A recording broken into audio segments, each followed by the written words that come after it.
പ്രിയപ്പെട്ടവരെ, വിവാഹ ജീവിതത്തിൽ ലൈംഗിക ബന്ധത്തിൽ മൂന്നിൽ ഒരു പുരുഷൻ അല്ലെങ്കിൽ 40% പുരുഷന്മാരിൽ ഉള്ളതും പുറത്ത് പറയാൻ മടിക്കുന്ന ഈ രോഗ കാരണം അവരുടെ വിവാഹ ജീവിതം തന്നെ തകർന്നു പോവുകയും ചെയ്യുന്ന ഒരു രോഗത്തെക്കുറിച്ചാണ് ഇന്ന് ഞാൻ സംസാരിക്കുന്നത്. അതായത് ശീഘ്രസ്ഖലനം. യഥാർത്ഥത്തിൽ ശീഘ്രസ്ഖലനം എന്നുള്ള ഈ രോഗം ചികിത്സിച്ച് മാറ്റാൻ പറ്റാത്ത രോഗമല്ല, പൂർണ്ണമായി നമുക്ക് മാറ്റിയെടുക്കാവുന്നതാണ്. അപ്പോൾ അത് എന്താണ് ശീഘ്രസ്ഖലനം, എന്താണ് സംഭവിക്കുന്നത്, അതിൻ്റെ കാരണം എന്താണ്, എത്ര കാരണങ്ങളുണ്ട്, എന്തൊക്കെ കാര്യങ്ങളാണ് നമ്മൾ ശ്രദ്ധിക്കേണ്ടത്, അതുപോലെ അതിനുള്ള എക്സർസൈസുകൾ, അതുപോലെ അതിനുള്ള തെറാപ്പികൾ, അതുപോലെ നമ്മുടെ വീട്ടിൽ തന്നെ ചെയ്യാൻ പറ്റുന്ന ഹോം റെമഡി എന്തൊക്കെയാണ്, ഏറ്റവും ഉത്തമമായ ആത്മീയമായ ഒരു പരിഹാരവും കൂടി വീഡിയോയുടെ അവസാനത്തിൽ ഞാൻ പറയുന്നുണ്ട്. നമ്മൾ ഇതിനെ ഒരു രോഗമായി കാണേണ്ടത് എപ്പോഴാണ്, നമ്മൾ ഡോക്ടറെ കാണിക്കേണ്ടത് എപ്പോഴാണ്, ഏത് ഡോക്ടറെയാണ് കാണിക്കേണ്ടത്, ഏതെല്ലാം തരത്തിലുള്ള ഭക്ഷണങ്ങളാണ് നമ്മൾ ഉൾപ്പെടുത്തേണ്ടത്, എന്തെല്ലാം കാര്യങ്ങൾ ചെയ്യാൻ പാടില്ല, ഇത്യാദി വിഷയങ്ങളാണ് നമ്മൾ ഇന്ന് സംസാരിക്കുന്നത്. ആദ്യമായി നമ്മൾ എന്താണ് ഈ പ്രീമച്വർ ഇജാക്കുലേഷൻ, അതായത് ശീഘ്രസ്ഖലനം. അതിൻ്റെ പേര് സൂചിപ്പിക്കുന്നത് പോലെ ശീഘ്രം എന്ന് പറഞ്ഞാൽ പെട്ടെന്ന്. പുരുഷന്മാർക്ക് ഇത് പുരുഷലിംഗത്തിൻ്റെ അഗ്രഭാഗത്ത് കൂടുതൽ ഉത്തേജനം ഉണ്ടാവുകയും അമിതമായ ഉത്തേജനം ഉണ്ടാവുകയും അതുവഴി തലച്ചോറ് സ്ഖലനത്തിനുള്ള പെട്ടെന്നുള്ള സിഗ്നൽ നൽകുകയാണ്. അപ്പോൾ ഈ ലിംഗത്തിൻ്റെ നാഡികൾ ചുരുങ്ങുകയും ഈ ശുക്ലത്തെ പുറത്ത് കളയുകയും ചെയ്യുക. ഇതാണ് ശീഘ്രസ്ഖലനം എന്ന് പറയുന്ന രോഗം. അതാണ് പുരുഷൻ്റെ ലിംഗത്തിൽ സംഭവിക്കുന്നത്. ഇത് രണ്ട് തരത്തിലാണ് നമ്മൾ പൊതുവെ കാണുന്നത്. ഒന്ന് പ്രൈമറി, അതുപോലെ സെക്കൻഡറി. പ്രൈമറി എന്ന് പറയുന്നത് ഭാര്യയുമായി ആദ്യം ഈ ഫോർപ്ലേയുടെ സമയത്ത് തന്നെ, ബന്ധപ്പെടുന്നതിന് മുമ്പുള്ള കളികളിൽ ഏർപ്പെടുന്ന സമയത്ത് തന്നെ ഈ ശുക്ലം പെട്ടെന്ന് സ്ഖലിക്കുക, ശീഘ്രമായ സ്ഖലനം ഉണ്ടാവുക. ഇതാണ് ഒരവസ്ഥ. രണ്ടാമത്തെ അവസ്ഥ എന്ന് പറയുന്നത്, ഇതൊക്കെ ഈ ഫോർപ്ലേ ഒക്കെ കഴിഞ്ഞു ബന്ധപ്പെടുന്നതിന് മുമ്പുള്ള കർമ്മങ്ങളൊക്കെ കഴിഞ്ഞതിന് ശേഷം 1 മിനിറ്റ് കൊണ്ടോ അല്ലെങ്കിൽ അതിനേക്കാൾ മുമ്പ് തന്നെ ബന്ധപ്പെട്ട് തുടങ്ങുമ്പോൾ തന്നെ പെട്ടെന്ന് സ്ഖലിച്ചു പോകുന്ന ഒരവസ്ഥ, അതിനെ പിടിച്ചു നിർത്താൻ കഴിയാത്ത, ശുക്ലത്തെ പിടിച്ചു നിർത്താൻ കഴിയാത്ത ഒരവസ്ഥ. അതുവഴി അവർ നിരാശപ്പെടുന്നു, തൻ്റെ പങ്കാളിക്ക് സുഖം ലഭിക്കുന്നില്ല, അതുവഴി അവരുടെ ജീവിതം തന്നെ തകർന്നു പോകുന്ന ഒരവസ്ഥയാണ് ശീഘ്രസ്ഖലനം. ഇതിൽ മറ്റൊരു കാര്യം എന്ന് പറയുന്നത്, ഈ ശീഘ്രസ്ഖലനം എന്താണെന്ന് അറിയാത്തത് കൊണ്ട് ചിലപ്പോൾ ഇത് പല തരങ്ങളുണ്ട്. ഞാൻ നേരത്തെ പറഞ്ഞ ഇത് 2 രൂപമല്ലാത്ത മറ്റൊരു രൂപം എന്ന് പറയുന്നത്, സാധാരണ ജീവിതത്തിൽ ഏതൊരു പുരുഷനും ജീവിതത്തിൽ ഒരു ശീഘ്രസ്ഖലനം എന്ന് പറയുന്നത് ഉണ്ടാകും. ആദ്യമായി ഭാര്യയുമായി ബന്ധപ്പെടുമ്പോൾ, അതുപോലെ നമ്മൾ ഒരു പുതിയ ഇണയുമായി വിവാഹത്തിൽ ഏർപ്പെടുന്നു, വിവാഹബന്ധത്തിലൂടെ ലൈംഗിക ബന്ധത്തിൽ ഏർപ്പെടുമ്പോഴും ഇതുപോലെ ശീഘ്രമായ സ്ഖലനം ഉണ്ടാകാൻ സാധ്യതയുണ്ട്. അതുപോലെ അമിതമായ പേടി, അമിതമായ ഉത്കണ്ഠ, അതുകൊണ്ടും ഇങ്ങനെയുള്ള ശീഘ്രസ്ഖലനം ചിലപ്പോൾ ഉണ്ടാകാം. അതുപോലെ ഇനി ഭാര്യയുമായി തന്നെ കുറേ നാളുകൾ വിട്ട്, പിന്നെ വിദേശത്തുള്ളവരൊക്കെ ആണെങ്കിൽ വർഷങ്ങൾ കഴിഞ്ഞ് വന്ന് ആദ്യമായി ബന്ധപ്പെടുമ്പോൾ ചിലപ്പോൾ ശീഘ്രമായ സ്ഖലനങ്ങൾ ഉണ്ടാകാം. പക്ഷെ ഇതൊന്നും നമ്മൾ ഡോക്ടറെ കാണിക്കേണ്ടതോ അത് രോഗമായി കാണേണ്ടതോ അല്ല. പക്ഷേ ഇങ്ങനെ ഉണ്ടായിക്കഴിഞ്ഞാൽ ചില പുരുഷന്മാർക്ക് അത് ടെൻഷൻ ആവുകയും അമിതമായി അതിനെക്കുറിച്ച് ചിന്തിക്കുകയും നെഗറ്റീവായി ചിന്തിക്കുകയും അവൻ്റെ മനസ്സിൽ അതിനെ കൊണ്ടു നടക്കുകയും പിന്നെ ആ ഒരു അനുഭവത്തെ വെച്ച് അവൻ പിന്നെ വീണ്ടും അതേ ഒരു അവസ്ഥ വരുന്ന രോഗമായി മാറാറുണ്ട്. അപ്പോൾ അത് വളരെ ശ്രദ്ധിക്കുക. അപ്പോൾ എന്താണ് ഈ ശീഘ്രസ്ഖലനം, യഥാർത്ഥത്തിൽ രോഗമായി എപ്പോഴാണ് ഇതിനെ കാണേണ്ടത്, പിന്നെ ഏത് ഡോക്ടറെയാണ് കാണിക്കേണ്ടത്, അതേക്കുറിച്ചാണ് നമ്മളിന്ന് സംസാരിക്കുന്നത്. യഥാർത്ഥത്തിൽ പുരുഷനെ സംബന്ധിച്ചിടത്തോളം ഈ പറയുന്ന 2 രീതിയിൽ, ഒന്ന് ഭാര്യയുമായി ബന്ധപ്പെടുന്നതിന് മുമ്പ് തന്നെ സ്ഖലിച്ചു പോവുക, സാധാരണഗതിയിലുള്ളൊരവസ്ഥയാണ്. അല്ലെങ്കിൽ ബന്ധപ്പെട്ട് തുടങ്ങുമ്പോൾ 1 മിനിറ്റ് കൊണ്ട് തന്നെ സ്ഖലനം ഉണ്ടാവുക. ഇത് എപ്പോഴും ഇതേപോലെ തുടരുന്ന ഒരവസ്ഥയാണെങ്കിലാണ് നമ്മൾ ഇതിനെ ഒരു രോഗമായി കാണേണ്ടത്, ഡോക്ടറെ കാണിക്കേണ്ടത്. എന്താണ് ഈ ശീഘ്രസ്ഖലനത്തിൻ്റെ കാരണങ്ങൾ, അതും കൂടി നമുക്ക് ചർച്ച ചെയ്യാം.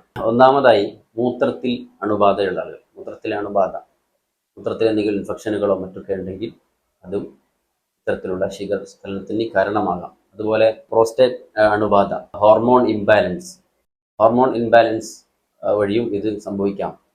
തൈറോയിഡ് ഹോർമോൺ, അതുപോലെ ഓക്സിറ്റോസിൻ, FSI, അതുപോലെ HL, ഇങ്ങനെ തുടങ്ങി ഹോർമോൺ ഇംബാലൻസ് കൊണ്ടും ശീഘ്രസ്ഖലനം സംഭവിക്കാം.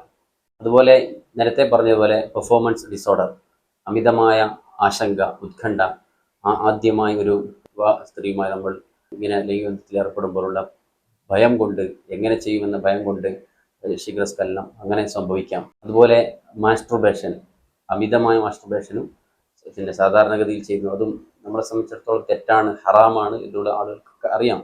ഒരിക്കലും ഇസ്ലാം അനുവദിക്കുന്നില്ല. അതുപോലെ മറ്റുള്ള എന്തെങ്കിലും ദാമ്പത്യ പ്രശ്നങ്ങൾ ഉണ്ടെങ്കിലും ശീഘ്രസ്ഖലനം ഉണ്ടാകാം. അതുപോലെ നേരത്തെ തന്നെ മാസ്ട്രുബേഷൻ അമിതമായ വേഗത്തിൽ ചെയ്ത് ശീലിച്ച ആളുകൾ, അതുപോലെ ഈ പെട്ടെന്ന് ഭാര്യയുമായി ബന്ധപ്പെട്ട് സ്ഖലനം ഉണ്ടാകണം എന്ന് ഒരു മനോഭാവമുള്ള ആളുകളിലും ഇതുപോലെ ശീഘ്രസ്ഖലനം ഉണ്ടാകാം. അതുപോലെ ലൈംഗികമായ ഉത്തേജനം, അതുപോലെ അമിതമായ ലൈംഗിക ഉത്തേജനം ഉണ്ടാക്കാൻ ഉള്ള ഈ ശ്രമങ്ങൾ നടത്തുന്ന ആളുകൾ, വർദ്ധിപ്പിക്കുന്ന ശീലങ്ങൾ ഉള്ള ആളുകളിലും ശീഘ്രസ്ഖലനം ഉണ്ടാകാം. അതുപോലെ നാഡി സംബന്ധമായ എന്തെങ്കിലും രോഗങ്ങൾ ഉണ്ടെങ്കിലും ശീഘ്രസ്ഖലനം ഉണ്ടാകാം. അതുപോലെ ഉറക്കക്കുറവ്, അതുപോലെ ജനറ്റിക്കായി തന്നെ ഇതും വരാൻ സാധ്യതയുണ്ട്. അതുപോലെ അമിതമായ ഉത്കണ്ഠ, ടെൻഷൻ, ആങ്സൈറ്റി ഒക്കെയുള്ള ആളുകളിലും ഇത് സംഭവിക്കാം. അതുപോലെ അമിതമായ പുകയിലയുടെ ഉപയോഗം, ലഹരി, അതുപോലെ മദ്യം ഇതൊക്കെ ഉപയോഗിക്കുന്ന ആളുകളിലും ശീഘ്രസ്ഖലനം സംഭവിക്കാം. അതുപോലെ പ്രമേഹ രോഗികൾ, ഉയർന്ന രക്തസമ്മർദ്ദം ഇതിനൊക്കെ കാരണമാണ്. അതുപോലെ ചില മരുന്നുകളുടെ സൈഡ് എഫക്റ്റുകൾ, ചില മരുന്നുകൾ കഴിക്കുന്നുണ്ടെങ്കിൽ അതിൻ്റെ കാരണമായും ശീഘ്രസ്ഖലനം സംഭവിക്കാം. ഇത് അല്ലാത്ത പല കാരണങ്ങളുണ്ട്. ഓരോ വ്യക്തികളിൽ ഓരോ കാരണങ്ങളാണ്. കാരണങ്ങൾ കണ്ടെത്തി അതിനുള്ള പരിഹാരങ്ങൾ കണ്ടെത്തുക എന്നുള്ളതാണ്. ഈ രോഗമുള്ള ആളുകൾ പൊതുവെ ശ്രദ്ധിക്കേണ്ട കാര്യം, ഇത് പൊതുവെ പറയുന്ന ഒരു വിഷയമാണ്. ഈ ലൈംഗിക ബന്ധത്തിൽ ഏർപ്പെടുന്ന സമയത്ത് പുരുഷന്റെ ലിംഗം ഒരിക്കലും ഭാര്യയുടെ കൈകൊണ്ട് സ്പർശിക്കാൻ പാടില്ല. അങ്ങനെ സ്പർശിച്ചാൽ പെട്ടെന്ന് സ്ഖലനം ഉണ്ടാകും. അത് പിന്നീട് അവർ നിരാശയിലേക്ക് പോകും. അപ്പോൾ ആ കാര്യങ്ങൾ ശ്രദ്ധിക്കുക. മറ്റൊരു കാര്യം, ഇതുപോലുള്ള രോഗങ്ങളുള്ള ആളുകൾ ചെയ്യാൻ പാടില്ലാത്ത മറ്റൊന്നാണ് ലൈംഗിക ബന്ധത്തിന് മുമ്പുള്ള ഫോർപ്ലേ ചുരുക്കുക. കൂടുതൽ സമയം അതുമായി ബന്ധപ്പെട്ടാൽ പെട്ടെന്ന് ബന്ധത്തിൽ ഏർപ്പെടുന്നതിന് മുമ്പ് തന്നെ സ്ഖലിക്കുകയും ഭാര്യയെ തൃപ്തിപ്പെടുത്താൻ കഴിയാത്ത വരികയും ചെയ്യും. ഈ രണ്ട് കാര്യങ്ങൾ ഒരിക്കലും നമ്മൾ ആ ബന്ധത്തിൽ, ലൈംഗിക ബന്ധത്തിൽ ചെയ്യാൻ പാടില്ലാത്ത രണ്ട് കാര്യങ്ങളാണ് ഇപ്പോൾ പറഞ്ഞത്. അതുപോലെ ഇവർ പൊതുവെ എനിക്ക് ചെയ്യാൻ പറ്റുന്ന എക്സർസൈസുകൾ അത് ഞാൻ പറഞ്ഞു തരാം.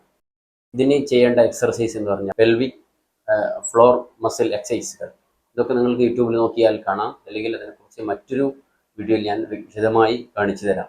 അപ്പോൾ ആ എക്സസൈസുകൾ ഇതിന് നല്ല പരിഹാരമാണ്. അതുപോലെ ഇതിനുള്ള രണ്ട് നമുക്ക് തന്നെ ആ സമയത്ത് തന്നെ ചെയ്യാൻ പറ്റുന്ന ഒരു തെറാപ്പിയാണ് സ്റ്റാർട്ട് ആൻഡ് സ്റ്റോപ്പ്. നമുക്ക് തന്നെ ചെയ്യാൻ പറ്റുന്ന ഒരു തെറാപ്പിയാണ് സ്റ്റാർട്ട് സ്റ്റോപ്പ് മെത്തേഡ് എന്ന് പറയുന്നത്. അതായത് ലൈംഗികബന്ധത്തിൽ ഏർപ്പെട്ട് സ്ഖലനത്തിന് തൊട്ട് മുമ്പ് ചെറിയ ഒരു ബ്രേക്ക്, അത് 30 സെക്കൻഡോ 60 സെക്കൻഡ് വരെ എന്ത് ചെയ്യാം, ഒന്നും ഒരു വിഷയമില്ലാതെ അവിടെ മൗനമായി അവൻ മറ്റുള്ള എന്തെങ്കിലും ചിന്തകൾ മനസ്സിലേക്ക് കൊണ്ടുവരികയും പൂർണ്ണമായി അതൊന്ന് മാറി ബ്രേക്ക് എടുക്കുക, ഒരു 30 സെക്കൻഡോ 60 സെക്കൻഡോ. ഇത് സാധാരണ പറയുന്ന ഒരു തെറാപ്പിയാണ് ആ സമയത്ത് ചെയ്യേണ്ടത്. അതുവഴിയും എന്ത് ചെയ്യാം, ഇത്തരത്തിലുള്ള ശീഘ്രസ്ഖലനത്തെ തൊട്ട് നമുക്ക് രക്ഷപ്പെടാൻ കഴിയും. ശീഘ്രസ്ഖലനത്തിന് ഭക്ഷണത്തിൽ നമ്മൾ ഉൾപ്പെടുത്തേണ്ട എന്തൊക്കെയാണ്? ഭക്ഷണത്തിൽ നമ്മൾ കൂടുതൽ ശ്രദ്ധിക്കേണ്ട കുറച്ച് കാര്യങ്ങൾ പറയാം. കൂടുതൽ മുരിങ്ങക്കായ, മുരിങ്ങ ഇല ഇതൊക്കെ കൂടുതൽ ഭക്ഷണത്തിൽ ഉൾപ്പെടുത്തുക. അതുപോലെ ഈത്തപ്പഴം, തേൻ, അതുപോലെ നെല്ലിക്ക, ബദാം, വാൾനട്ട്, മാതളം, ഇഞ്ചി, വെളുത്തുള്ളി ഇതൊക്കെ ഭക്ഷണത്തിൽ അതിൻ്റെതായ ക്രമത്തിൽ നമ്മൾ കൂടുതലായി ഉൾപ്പെടുത്തുക. ഇത് നല്ല ഒരു പരിഹാരമാണ്. അതുപോലെ പൊതുവേ ഒരു നാടൻ മരുന്ന് എന്നൊക്കെ പറയും, പക്ഷെ ഇതൊക്കെ ശ്രദ്ധിച്ച് ചെയ്യണം. ഈ പൈങ്ങടക്ക എന്ന് പറയുന്ന ഒരു അടുക്കുണ്ട്, ചെറിയ അടുക്കാണ് പൈങ്ങടക്ക. അതിൻ്റെ ഉള്ളിലുള്ള ആ കാമ്പ് അതെടുത്ത് ചെറുതായി എടുത്ത് നമ്മൾ വായിൽ വെച്ച് തുണി കഷ്ണത്തിലോ എന്തെങ്കിലും വെച്ച് അത് വായിൽ വെച്ച് ആ ഭാര്യയുമായി ബന്ധപ്പെടുകയാണെങ്കിൽ ശീഘ്രസ്ഖലനത്തിന് നല്ല മാറ്റമുണ്ടാകും. ഇതൊരു നാടൻ പരിഹാരമാണ്. നാട്ടുമരുന്നൊക്കെ പറയുന്നത് പോലെ ഒറ്റമൂലികളിൽ പെട്ട ഒരു മരുന്നാണ് ഈ പറഞ്ഞ മരുന്ന്. അതുപോലെ ഈത്തപ്പഴത്തിൻ്റെ കുരു, അത് നമ്മൾ സാധാരണ കപ്പലണ്ടി, കടലൊക്കെ മണൽ വറുക്കുന്നത് പോലെ ഈത്തപ്പഴത്തിൻ്റെ കുരു മണലിലിട്ട് വറുക്കുകയും അത് പൊടിച്ച് നമ്മൾ ചായയിലോ ചൂടുവെള്ളത്തിലോ പാലിലോ ഇട്ട് കഴിക്കുക. അത് നല്ല ഒരു പരിഹാരമാണ്. ഇത് പൊതുവെ ഈ ഒരു പരിഹാരം പറയാറുണ്ട്. അതുപോലെ തൊട്ടാവാടിയുടെ അതിൻ്റെ ചെടി വേരടക്കം പൊരിച്ചെടുക്കുകയും അത് കഴുകി ഉണക്കി പൊടിക്കുക. പൊടിച്ചതിന് ശേഷം അതിലേക്ക് നമ്മൾ പൊടിക്കുന്ന ആ സമയത്ത് തന്നെ ചുവന്ന ഈ ചെമ്പരത്തിപ്പൂ ഉണ്ടല്ലോ, ചെമ്പരത്തിപ്പൂ ചേർത്ത് അതിൻ്റെ നീര് പിഴിഞ്ഞെടുക്കുക. രണ്ടും സമായി ചേർത്ത് പൊടിച്ച് അതിൻ്റെ നീര് പിഴിഞ്ഞെടുത്ത് നമ്മുടെ ഈ ലിംഗത്തിൻ്റെ മുകളിൽ രോമം മുളക്കുന്ന ആ ഭാഗത്ത് തേച്ച് പിടിപ്പിക്കുകയും ബന്ധപ്പെടുകയും ചെയ്താൽ ഇതിന് നല്ല പരിഹാരമാകുമെന്നുള്ളത് ഒരു പരിഹാരമായി പൊതുവെ പറയാറുണ്ട്. പക്ഷേ ഇതൊക്കെ അലർജി ഉള്ള ആളുകളൊക്കെ ശ്രദ്ധിക്കണം.